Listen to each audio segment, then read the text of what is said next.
पुणे वालों ने कोई भाग्य प्रबल हुए होंगे, कोई किस्मत प्रबल हुई होगी, तो ये पावन कथा पुणे में महाराष्ट्र की इस पावन धरा पर शिवाजी महाराज की इस पुनित पवित्र जन्मभूमि पर यह पावन कथा मिली है।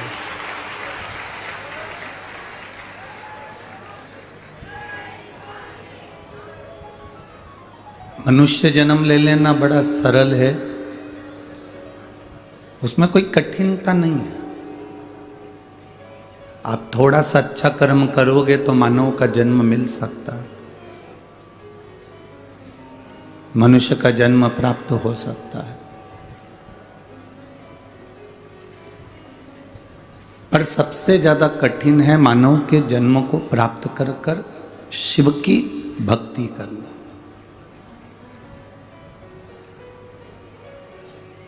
ये देवादिदेव महादेव की जो भक्ति है, ये मानव का शरीर मिलने के बाद भी ये भक्ति नहीं मिल पाती।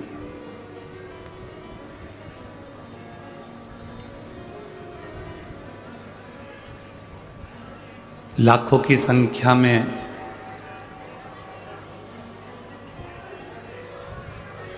पुणे महाराष्ट्र में शिव भक्त यहाँ पहुँचे हैं। पंडालों के बाहर धूप में लोग बैठे हैं।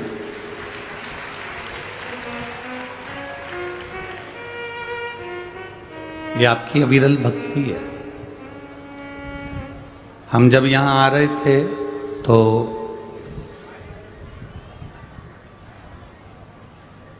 इंदौर एक दिन के कार्यक्रम के लिए, एक शिव चर्चा के लिए गए, तो वहाँ किसी एक बंधु ने पूछा कि गुरुजी आप 7 दिन की कथा करने के लिए पुणे जा रहे हैं, और पुणे में लोग इतने व्यस्त रहते हैं मुंबई पूना में कि कथा का पंडाल छोटा लगवाना, ज़्यादा बड़ा मत लगवाना, क्योंकि लोग व्यस्त बहुत है पूना और इधर पुणे में, मुंबई साइड में इधर लोगों की व्यस्तता बहुत। और मालूम पड़े आपने बहुत बड़ा पंडाल लगवा लिया और वो खाली रहे तो क्या मतलब का। तो जिन्होंने प्रश्न किया उनसे कहेंगे एक बार जरा पुणे आकर देख लीजिएगा भाव से, है? अभी तो शंकर भाऊ का टेंशन बढ़ा हुआ है कि कल क्या होगा तेरा कालिया। अभी तो चिंता इनकी है। हाँ, हम क्यों चिंता करें, हम तो बाबा के भरोसे चलते हैं। अगर पहले दिन इतने आए हो तो दूसरा दिन, तीसरा दिन शंकर भाऊ भी बस यही कहेंगे, खसकते जाओ, खसकते जाओ, खसकते जाओ।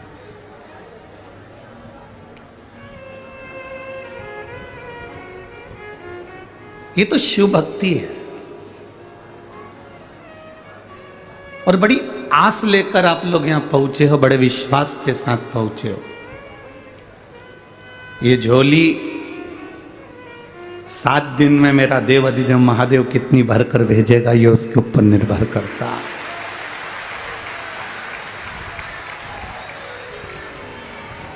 शंभु शरणे पड़ी मांगू घड़ी रे दुख काटो दया करी ने दर्शन। हम अपने दिल की बात देवादिदेव महादेव से कहेंगे। इन 7 दिनों में अष्टविनायक शिव महापुराण की कथा ये भादों के महीने में गणपति जी के दिनों में, गणेश जी के दिनों में मिली है। और यदि ये सुनने को मिली है तो कुछ अच्छा करने के लिए मिली है, कुछ अच्छा प्राप्त करने के लिए मिली।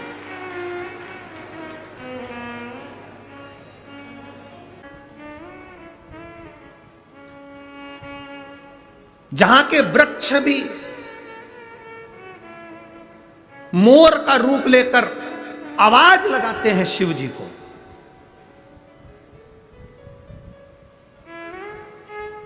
जहां की नदी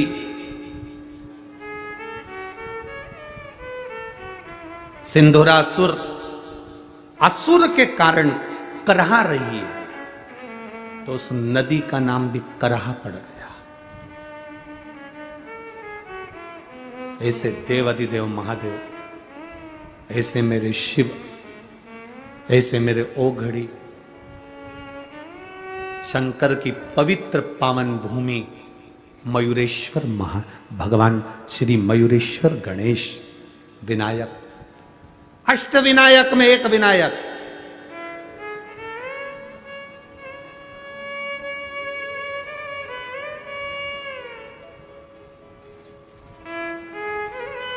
हजारों बेलपत्री के वृक्ष थे, हजारों बेलपत्री के वृक्ष मोरगांव के अंदर, हजारों।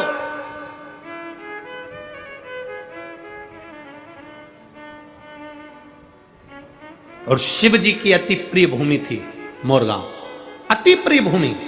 पूर्णा के इस पवित्र आनंद में, पूर्णा के इस जिले के अंदर, पुणे के अंतर्गत ये मयूरेश्वर सुंदर गणेश जी के अष्ट विनायक में एक विनायक है। शायद हमारे हिसाब से तो अष्ट विनायक की पहली यात्रा यहीं से प्रारंभ होती होगी। जहां तक अगर विचार हो तो मयूरेश्वर से ही प्रारंभ होगी।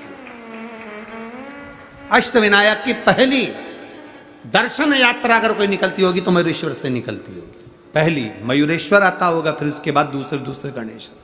क्यों? हजारों बेलपत्री के वृक्ष, शिव जी की परम प्रिय भूमि। आज देवाधिदेव महादेव ने माता पार्वती जी को साथ लिया।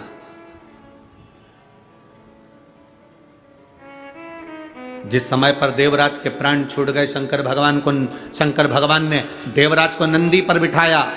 नंदी पर बिठाकर भगवान शंकर देवराज को लेकर कैलाश धाम चले गए, तो पार्वती जी ने भगवान शिव जी से प्रश्न किया। भगवान शंकर से प्रश्न कर रही मां पार्वती, मां जगत जननी, मां जगदम्बा, बाबा ये देवराज तो महापापी था, इसने तो धन चुराया लोगों का, वैभव चुराया लोगों का। हम आपसे एक निवेदन करेंगे, आप जब भी कथा सुनने के लिए किसी पंडाल में जाओ, चाहे सियोर वाले महाराज के यहाँ कथा में आओ, चाहे किसी महाराज के यहाँ जाओ, चाहे भागवत सुनने जाओ, चाहे रामायण सुनने जाओ, चाहे शिव महापुराण की कथा सुनने के लिए जाओ, हम दूसरी पुराण से हम ये नहीं कहेंगे कि भागवत में या रामायण में तुम जेवर पहनकर जाओ कि ना जाओ, पर शिव महापुराण में कभी भी कथा सुनने आना तो सोने का कोई जेवर, कोई सोने का मंगलसूत्र हो, सोने की चेन हो, सोने का हार हो, या वीआईपी कोई चीज हो, तो वो कथा के, ये अग्नि का ध्यान रखिएगा, थोड़ा सा दिया ऐसा सरका, नीचे से पकड़ के सरका,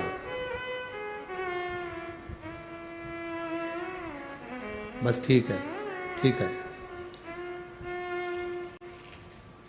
शिव महापुराण की कथा में कभी भी जाना, सोने का ज्यादा आभूषण नहीं, कुछ नहीं सोने, मेरे ओघड़ी जैसे जाओ।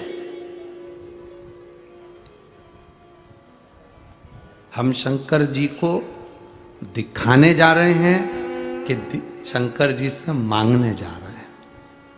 हम शिव जी से कहने जा रहे हैं कि तेरा नाम कुबेरेश्वर महादेव है, तेरा नाम कुबेरेश्वर महादेव है, तो कुबेर का भंडार भरने वाला है, तो साधारण नहीं है। हम तेरे चरणों में आए हैं और जो देगा तू देगा। यहां आने से पहले आप जिस सोने की चेन, मैन, मंगलसूत्र, जो भी सोने का सामान है आपके पास में, जो आर्टिफिशियल है वो पहन, पर यहां सोने का आभूषण नहीं, उसके द्वार पर आ रहे हैं। कारण तुम्हारा कोई सामान चले गया तो तुम्हारा दिल दुखेगा, और तुम्हारा दिल नहीं दुखेगा, सबसे ज्यादा दिल मेरे महादेव का दुखेगा कि इसकी कोई वस्तु यहां आई थी और चली गई। दिल महादेव का। और एक बात आप लोगों से कहना चाहेंगे, चोटों की तो आदत रहती है, वो आते हैं। जैसे कथा सुनने धर्मात्मा आते हैं, पुण्यात्मा आते हैं, संस्कारवान लोग आते हैं, बड़े पुण्य वाले लोग आते हैं, तो कथा सुनने चोटे भी आते हैं। ऐसा नहीं है कि नहीं। पर एक बात बताओ, चोटों ने ना जाने कितनी कथाओं में कितनी चेन काटी होगी। एक चेन अगर काटी होगी तो लाख रुपए की होगी। बोलो तो सही है कि गलत है? जम के तो बोलो जरा, सही है ना? 1,50,000 रुपए की एक चेन काटी होगी। एक कथा में ना जाने कितनी चेन काटी होगी। अभी तक तो चोर भी करोड़पति बन गया होता, पर आज तक चोटा ही रिया। आज तक चोटे से प्रमोशन नहीं कर पाया। और जिनकी चली भी गई, देवादिदेव महादेव ने उसको और 2 तोला बढ़ाकर उसके गले में डलवा दी। ये बात चली भी गई तो उसने दे, पर चोटे का प्रमोशन नहीं हुआ। तो मेरा निवेदन है चोटों से कि तुम्हारा प्रमोशन आज तक नहीं हुआ और ना होगा। अगर किसी का दिल दुखाओगे तो जिंदगी में कभी सुखी नहीं रह पाओगे, ये निश्चित रखिए। आप सुखी रहे।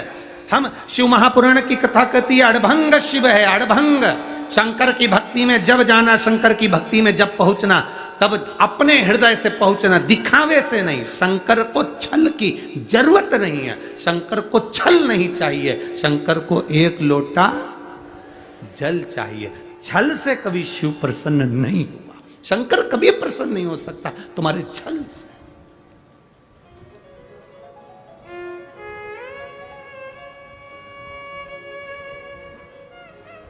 शिव की प्रसन्नता ही सारी समस्या का हल। एक लोटा जल। ना तो यहां पर कोई बेल है, ना भभूति है, ना कोई तंत्र है, ना मंत्र है, ना कोई कुछ भी यहां पर नहीं है। शिव महापुराण में कुछ भी नहीं। शंकर जी को दिखावा प्रिय नहीं है, तो हम दिखावे की बात क्यों करें? यहां तो केवल एक चीज चलती है, मुख से निकला हुआ श्री शिवाय नमस्तुभ्यम, और दूसरा है तुम्हारे हाथ में एक लोटा जल। बस इससे तुम दुनिया में विजय प्राप्त कर सकते हो। दुनिया में जैसे शिवाजी महाराज के पास में क्या था? शिवाजी के पास में क्या था? एक बार शिवाजी ने अपनी माता से पूछ लिया, मां,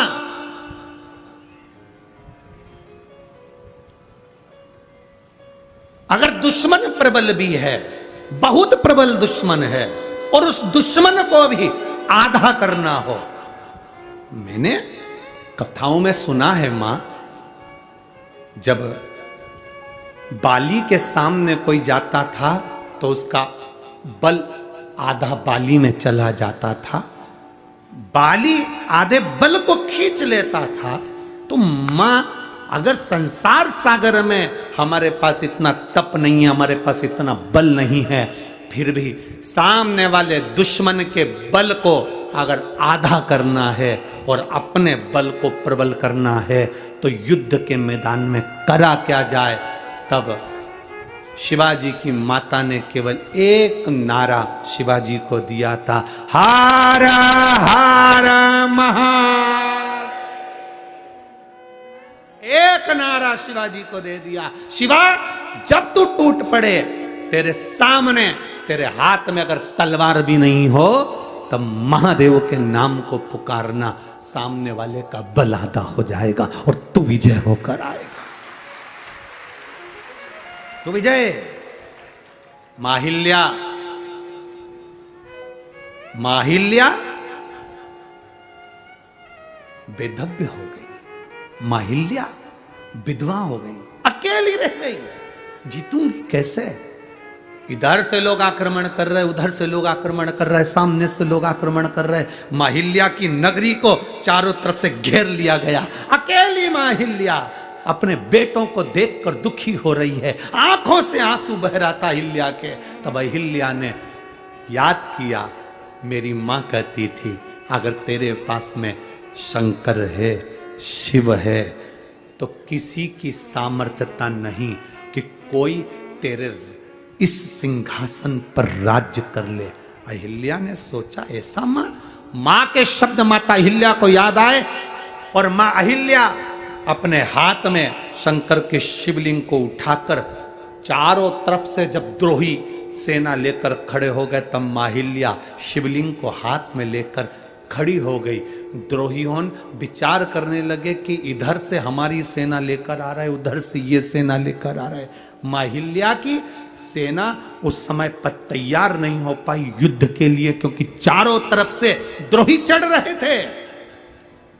हुआ क्या, मां अहिल्या ने अपनी माता के शब्द याद करे कि एक शंकर का शिवलिंग अगर तुम्हारे पास में है तो वो द्रोहियों के लिए हथगोले और बम के बराबर है। और मां अहिल्या ने वो शिवलिंग अपने पास रखा। इधर से जो सेना आई वो इधर की सेना से भिड़ ली, पीछे की सेना आगे की सेना से भिड़ ली और सिंहासन मां अहिल्या का फिर बच गया, केवल एक देवाधिदेव महादेव के लिए, केवल एक शिव तत्व के लिए,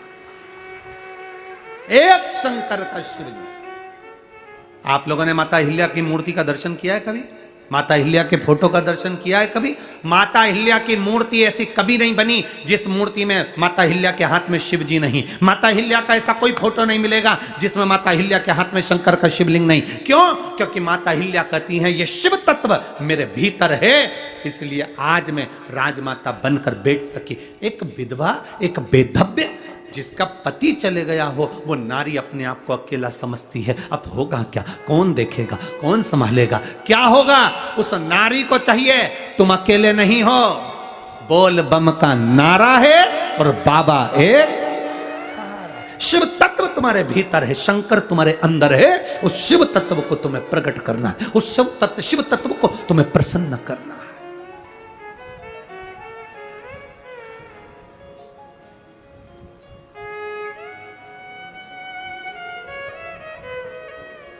माननीय विधायक महोदय यहाँ बैठी हैं, आपके यहाँ बोलते हैं शायद विधायक को क्या बोलते हैं, आमदार, यहाँ बैठी हैं।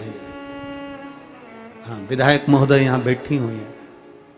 सोचिए, शंकर शिव तत्व, आप ये कथा करवा रही हैं, आप ये कथा के यजमान पद लिए हैं, तो कहीं मां अहिल्या के चरित्र को अपनी जिंदगी में उतार कर रखना कि शिव तुम्हारे साथ है। ये भीतर उतार कर रखना। कोई चले जाए, कोई अच्छा था और वो अच्छा ही ये कथा देकर गया, ये समझिए, ये शिव तत्व दिया है, वो ओ घड़ी कोई साधारण नहीं हो सकता। तेरी कृपा बिना ना हिले एक भी अणु, लेते हैं श्वास तेरी कृपा से। वो घड़ी है शंकर, वो त्रिकालदर्शी है शिव, उसको पहचानो। लोग हंसेंगे, शिव महापुराण से ऐसा हो सकता? शंकर की ये इतने पत्र, ये तो पहले दिन के पत्र हैं, अभी आखिरी दिन तक तो ढेर लगना। ये पत्रों को हम पूरा नहीं पढ़े हैं।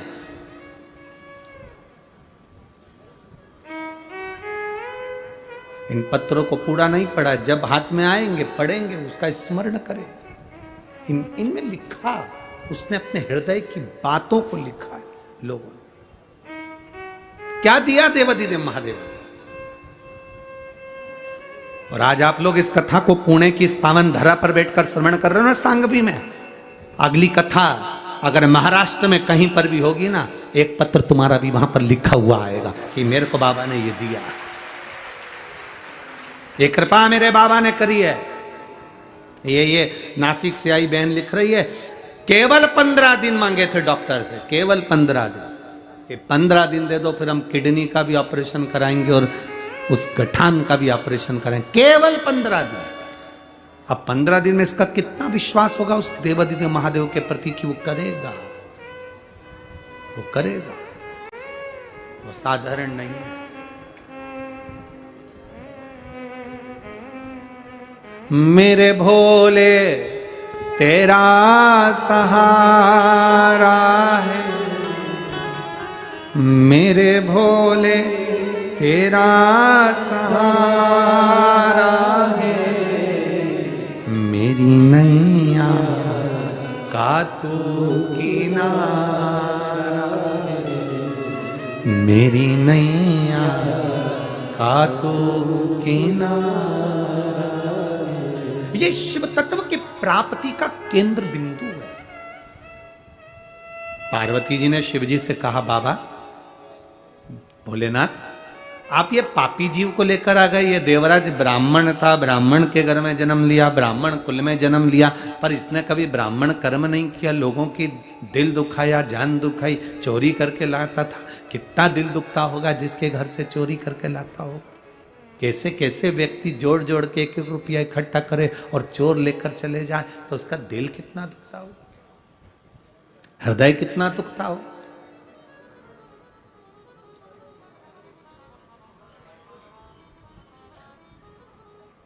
कितना दिल दुखता होगा, कितना हृदय द्रवित होता होगा। महाराज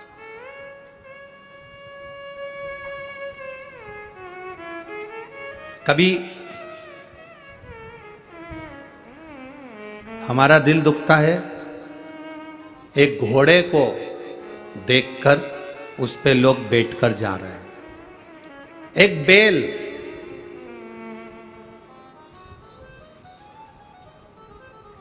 एक बैल वो गाड़ी को खींच कर लेकर जा रहा है, चलाने वाला उसको मार रहा है, दिल दुखता है। पर कभी उस बैल के पूर्व के जन्म के क्रम को उठाकर देखना, तो विष्णु पुराण में लिखा है कि ये जितने योनियां मिलती हैं, ये योनियां अगर घोड़ा बना और उस पर चाबुक पड़ रहा है, कोई बैल बना उसको लोग डंडे से मार रहे हैं, कोई जानवर उसको लोग पीट रहे हैं, वो चले जा रहा है, आंख से आंसू बहते चले जा रहे हैं, इनको देखो तो अपने को दिल दुखता है कि ये क्यों मार रहे हैं। पर विष्णु पुराण कहती है, गरुड़ पुराण कहती है, पूर्व में इसने किसी का दिल दुखाया था, इसलिए वो जिसका दुखाया था वो कोड़े से पीट पीट कर उसको चला रहा है। इसने इसका खाया था, इसलिए उससे वापिस ले रहा है। ये कर्म की गति है। मत बुरे कर्म कर बंदे, वरना पछताएगा, भगवान की आंखों से तू बच नहीं पाएगा, तू बच नहीं पाएगा। अरे ओ अज्ञानी मत करना, तेरे कर्म का फल भी तू ही पाएगा, जैसा किया तूने तेरे आगे आएगा। मत बुरे कर्म कर बंदे, वरना पछताएगा, भगवान की आंखों से तू बच नहीं पाएगा, तू बच नहीं पाएगा। अपने कर्म की गति को भोगना पड़ता है।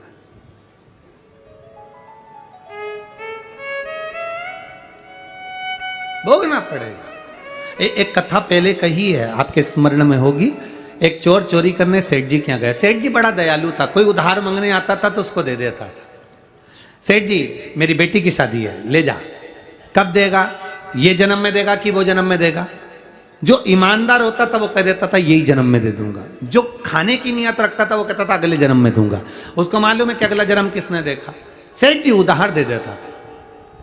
अब उधार देता रहा। एक चोर को मालूम पड़ गया सेठ जी के पास बहुत धन है, उधार देता है। तो चोर ने कहा चलो अपन उधार भी ले लेंगे, तिजोरी भी देख लेंगे, रात को जाएंगे सब माल चुरा लेंगे। चोर गया, सेठ जी मेरी बेटी की शादी है, 25,000 रुपए की जरूरत है। सेठ जी ने कहा ले ले। ये जन्म में देगा कि अगले जन्म में देगा?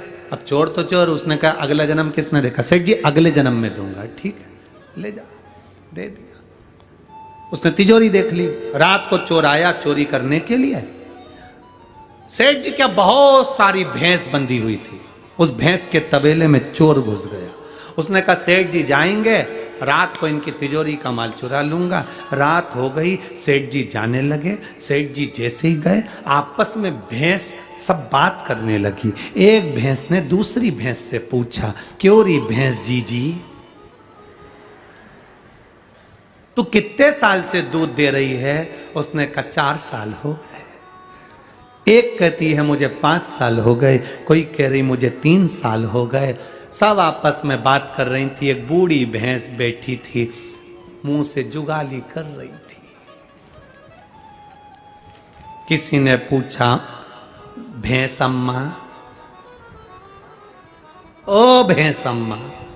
इतने में भैंस बोली, क्या है ये बताओ, अपन इतनी सारी भैंस इस सेठ जी के यहाँ दूध क्यों दे रही है? इतने में भैंस बोली, ये सेठ बहुत चतुर है, उधार देता है, पूछता है ये जन्म में दोगे कि अगले जन्म में दोगे।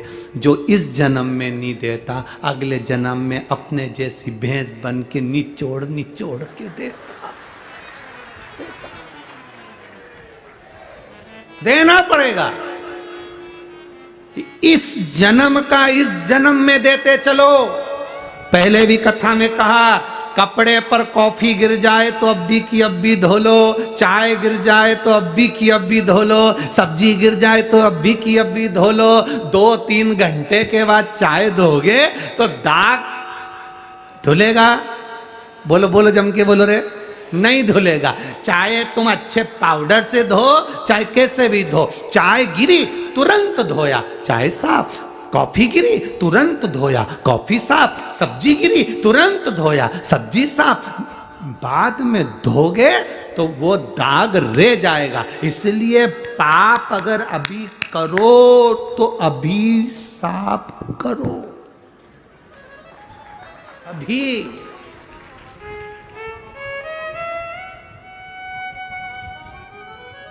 लोग कहते हैं, सीहोर वाले महाराज कहते हैं, गुरुजी आप कहते हो रोज मंदिर जाया करो। क्यों जाएं हम मंदिर रोज? रोज चाय गिर रही है, रोज कपड़ा तुरंत साफ करो। रोज मोबाइल पे दिन भर झूठ बोलते हो, इसलिए एक लोटा जल चढ़ा के साफ साफ।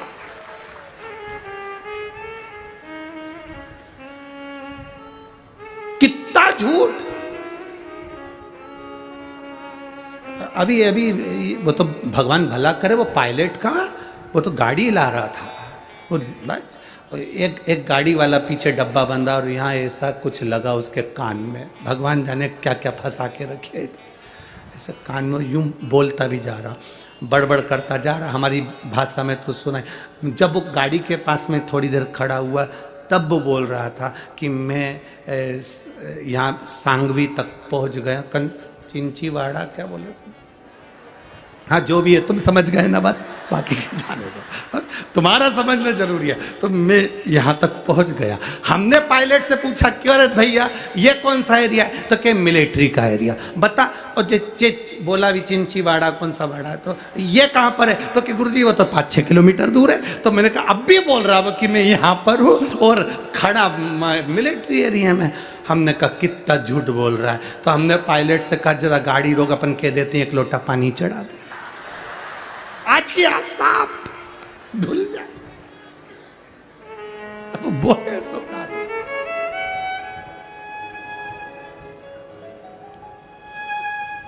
अभी चाय गिरी, अभी धो लो। पानी की सब्जी गिरी, धो लो। अभी की अभी कॉफी गिरी, धो लो। कपड़ा साफ। रोज पाप करते हो तो रोज शंकर जी के मंदिर जाके 1 लोटा जल चढ़ा के अपने पाप को रोज धो लो। कपड़ा साफ, रोज साफ, क्लीन। फिर तो लोग भी तुमसे पूछ लेंगे, जैसे पुराने जमाने की टीवी पे पूछते थे, राजू तुम्हारे दांत तो मोतियों जैसे चमक रहे हैं। बस फिर कोई भी तुमसे पूछ लेगा, कमला बहुत क्वीट क्वीट दिख रही हो। फिर कोई भी पूछ लेगा तो तुम कह सकती हो, ये चमक ये दमक फुलवन में महक, सब कुछ सरकार तुम ही से है। 1 लोटे जल की चमक है जो मेरे चेहरे पर चमक रही है। फिर कह सकते हो क्रीम की चमक 2 महीना, 3 महीना, 4 महीना, 6 महीना रहती है, पर अच्छे कर्म की चमक मरते दम तक रहती है, आखिरी तक चमकता है। और तुम देख लो, तुम खुद देख लो, एक होती है सास, एक होती है बहू। बहू को देखना तुम कितना मेकअप करती तब चमकती, और सास को देखना ओल्ड इज गोल्ड, कितनी चमकेगा सास को देख, एकदम चमक।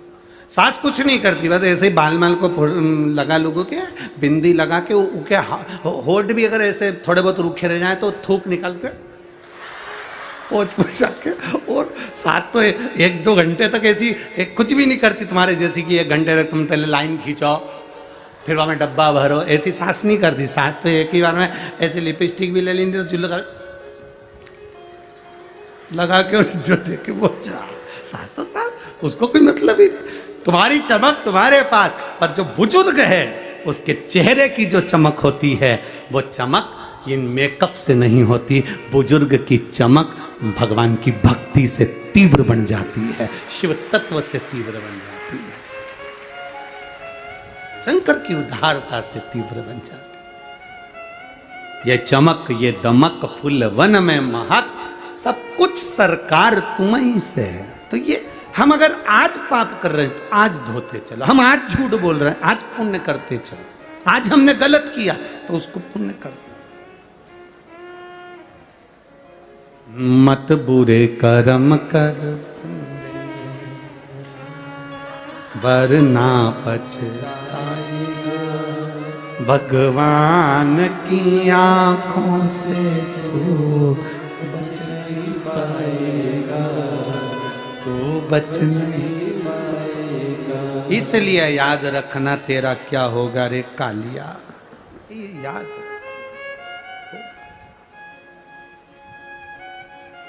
होना। अपनी चित्त वृत्ति को परमात्मा में, देवाधिदेव महादेव से माता पार्वती जी ने पूछ लिया कि ये तो पापी जीव है, चोरी करता था, गलत काम करता था, और इसको तुम नंदी पर बिठा कर लेकर आ गए, इसको तुम यहां लिया, नंदी पर बिठा कर लेकर आ गए, नंदी पर लेकर आए।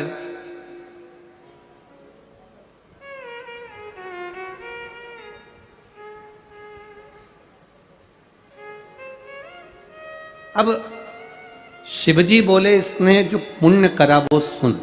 इसने एक पुण्य प्रबल करा, चोरी का धन लेकर शिव मंदिर में गया, शरीर में ताप पड़ा, शिव पुराण की कथा चल रही थी, 2 क्षण की श्रवण कर ली, शरीर लेकर बेलपत्री के वृक्ष के नीचे दुबक कर बैठ गया, प्राण वहीं छूट गए, बेलपत्री की छांव इस पर पड़ गई, इसलिए इसको कैलाश का धाम मिल गया, शिव का धाम मिल गया। अच्छे कर्म मरते मरते कर लिए तो पुण्य भागी बन गए, श्रेष्ठ भाग उसको मिला, सुख की अनुभूति, उसको आनंद की अनुभूति।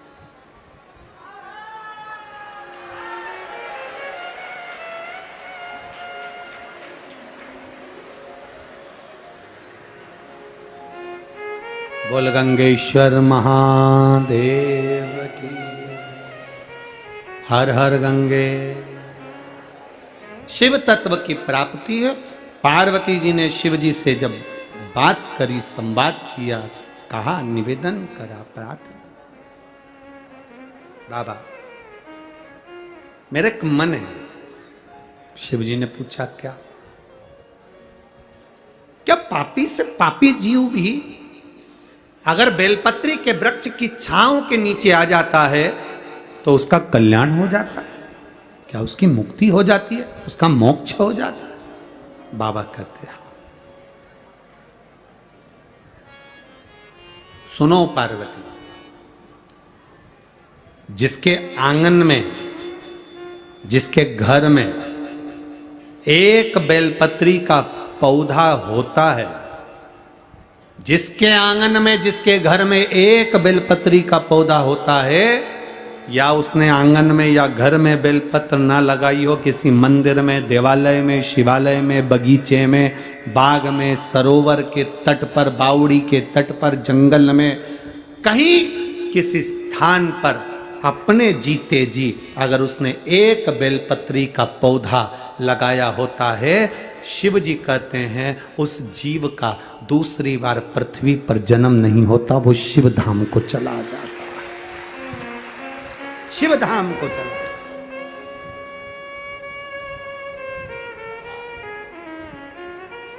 कुछ पुण्य करते चलो अपनी जिंदगी का, कुछ अच्छा कर्म करते चलो अपने जीवन का। आप लोग अगर शिव महापुराण की कथा को सुनने के लिए आते हो, हम आपसे कहते हैं कि 2 पानी की बोतल लेकर आना, अपना साथ कुछ शिव भक्तों का मुंह झूठा कराने का लेकर आना, बोलते हैं कि नहीं बोलते? कि मिला मौका, अपने नगर में अगर कोई आया है तो भूखा ना रहे, एक बिस्कुट का पुड़ा ही दे देना, भले एक टॉफी दे देना, पर मुंह झूठा जरूर। आज एक और बात कहेंगे, इस बारिश के मौसम में अगर कथा सुनने आओ तो छाते भी 2 लेकर आना। कम से कम अगर कहीं बैठे हो और कहीं नहीं है पंडाल में व्यवस्था, नहीं हो पाई कोई व्यवस्था, तो आप ले भैया तू लेके बैठ जा, हम जाए जब हमें दे देना हो वापिस हमें देना, हम वापिस रख लें, फिर दूसरे बैठने का साधन।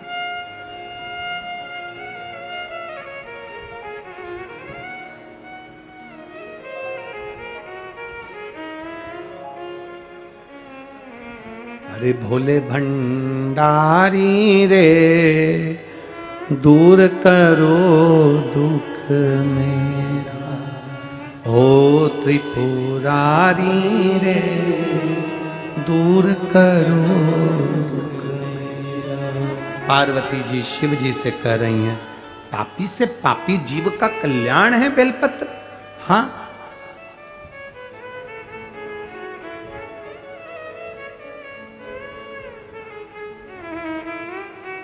जब से शिव महापुराण की कथा में कहा गया कि शंकर जी पे चढ़ी हुई बेलपत्र उठाकर खा लेना चाहिए, बीपी, शुगर, थायराइड, गठिया, सब के लिए जो हमने कहा, जब से शिव महापुराण की कथा में कह रहे हैं कि शंकर पर चढ़ा हुआ जल पीना चाहिए, तब से कई रिसर्च सेंटरों में रिसर्च चालू हो गया कि बेलपत्री में ऐसा क्या है, शंकर पर चढ़े हुए जल में ऐसा क्या है।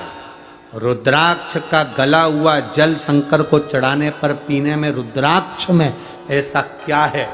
कई रिसर्च सेंटर रिसर्च करने में लग गए, और जब वो रिसर्च करे तब उनको मालूम पड़ा कि एक बेलपत्री में वो बल होता है कि थायराइड, शुगर और बीपी को कंट्रोल कर लेता है।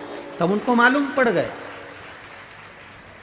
शंकर भगवान पर शिवलिंग पर चढ़े हुए जल में वो तेज पुंज होता है। शिव जी पे चढ़े हुए शंकर भगवान के शिवलिंग पर बेलपत्र चढ़ती, धतूरा चढ़ता, पुष्प चढ़ता, उसका जो जल अगर मिल भी गया, स्पर्श हुआ, जल भी हमारे को प्राप्त हुआ है, तो उसका फल क्या हो, उसको आनंद तब प्राप्त हो।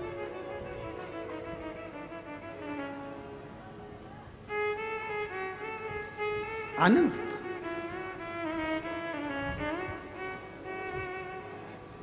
एक पत्र आया है,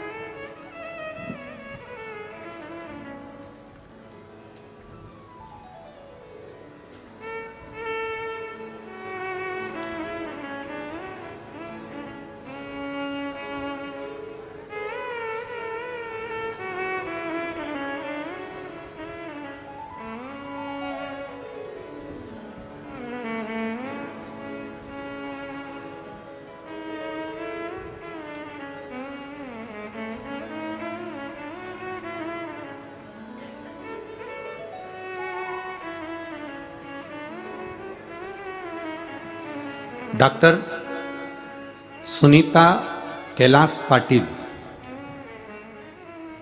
डॉक्टर सुनीता कैलाश पाटिल कहीं बैठी हैं?